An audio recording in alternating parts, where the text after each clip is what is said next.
देखने लायक बात है। एकाध करोड़ 11 का व्रत दे देती है ये एकादशी। कौन सी है? एकादशी में द्वादशी।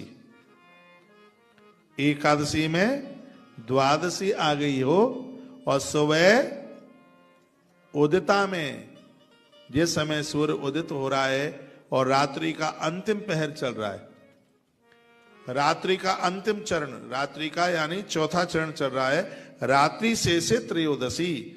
वर्णन है कि एकादशी द्वादशी यानी एकादशी और द्वादशी और त्रयोदशी तीनों आपस में मिल जाएं उसे ही त्रिस्पर्शा एकादशी कहते हैं।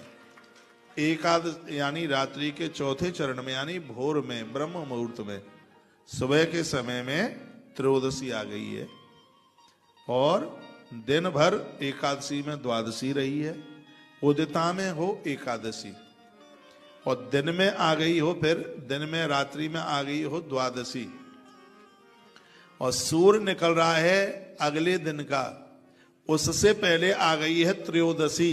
तो ये तीन तिथियां आपस में मिल जाती हैं, उसी को त्रिस्पर्शा एकादशी कहते हैं।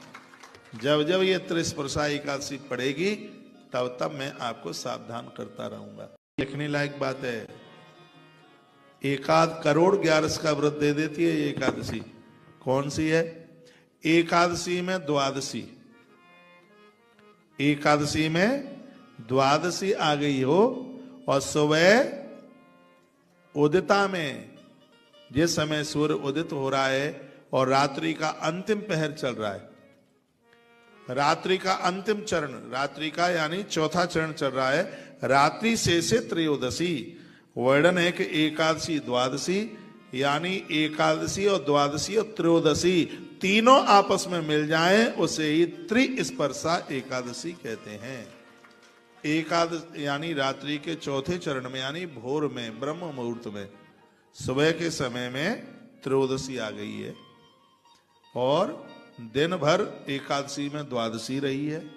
उदिता में हो एकादशी और दिन में आ गई हो, फिर दिन में रात्रि में आ गई हो द्वादशी और सूर्य निकल रहा है अगले दिन का, उससे पहले आ गई है त्रयोदशी। तो ये तीन तिथियां आपस में मिल जाती हैं, उसी को त्रिस्पर्शा एकादशी कहते हैं। जब जब ये त्रिस्पर्शा एकादशी पड़ेगी तब तब मैं आपको सावधान करता रहूंगा।